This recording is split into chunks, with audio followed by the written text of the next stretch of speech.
Hello, my name is Micha and you are watching a quick video recap of our most recent blog tutorial in which I will demonstrate how to add subtle saturation to your kick drum.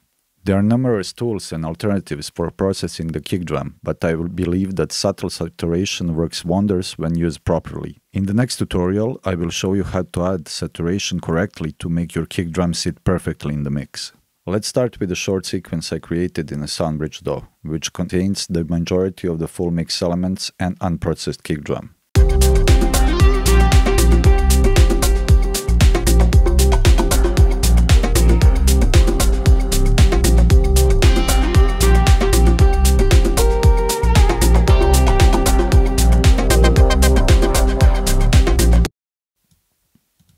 The kick drum doesn't cut through the mix as well as it should, as you can hear. To correct this, I used the saturation effect. Single band saturation effects can sound good, but multi-band saturation units give you a lot more options.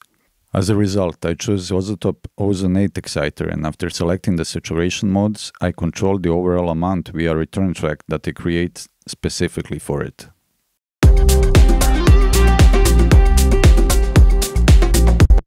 This is a difference between the unprocessed and processed version of the kick drum.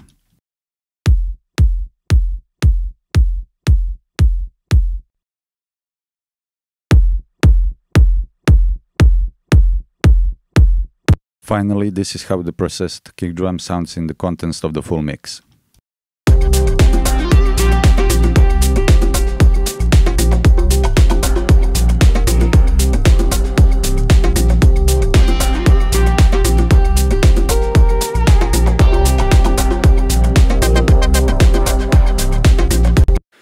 I hope you will find this technique interesting, and for a full blog article, please visit our website at soundbridge.io.